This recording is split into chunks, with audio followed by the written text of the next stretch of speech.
Hello all, welcome to my channel. இன்றைக்கி நம்ம சேனலில் என்ன பார்க்க போகிறோம் அப்படின்னா, சப்பாத்தி பூரினாலே அல்டிமேட் காம்போவாக இருக்கக்கூடிய உருளைக்கிழங்கு மசாலா எப்படி செய்கிறதுன்னு தான் பார்க்க போகிறோம். வாங்க வீடியோக்குள்ளே போகலாம். ஒரு பேனில் ஆயில் கொஞ்சம் ஊற்றிக்கோங்க. எண்ணெய் காஞ்சதும் கடுகு போட்டுட்டு, கடுகு நல்லா பொரிஞ்சு வரப்போ வெங்காயம் போட்டுக்கோங்க. இப்போ கொஞ்சம் உப்பு போட்டுக்கோங்க. உப்பு போட்டு வதக்கிறப்போ வெங்காயம் சீக்கிரம் வதங்கும்.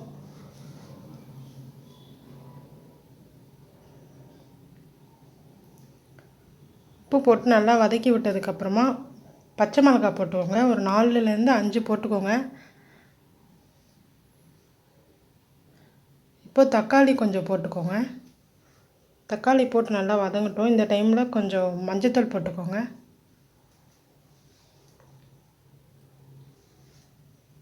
மஞ்சத்தூள் போட்டு நல்லா வதக்கி விட்டுக்கோங்க.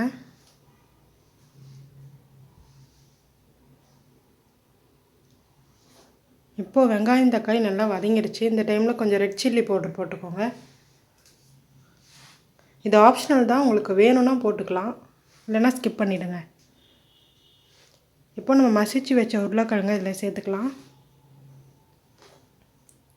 இதை நல்லா மிக்ஸ் பண்ணி விட்டுக்கோங்க.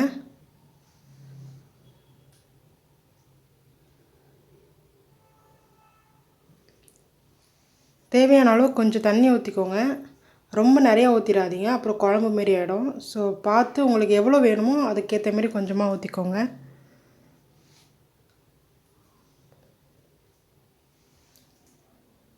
இப்போ கொஞ்சம் பெருங்காயம் போட்டுக்கலாம்.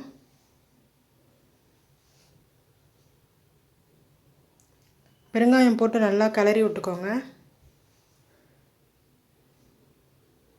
இப்போ நல்லா கொதிக்குது. இந்த ஸ்டேஜில் நம்ம கார்ன்ஃப்ளவர் கரைச்சி கொஞ்சமாக ஊற்றிக்கலாம். கார்ன்ஃப்ளவர் மாவு ஊற்றுறப்போ தண்ணியாக இருந்தால் கூட அது கொஞ்சம் கட்டியாக கொண்டு வரும், டேஸ்ட்டும் நல்லாயிருக்கும். ஸோ கார்ன்ஃப்ளவர் மாவு கொஞ்சமாக கரைச்சி இதில் ஊற்றிக்கோங்க. இப்போ லாஸ்ட்டாக இறக்குறப்போ கருவேப்பிலையை போட்டுக்கோங்க. அவ்வளோதாங்க, உருளைக்கிழங்கு மசாலா ரெடி.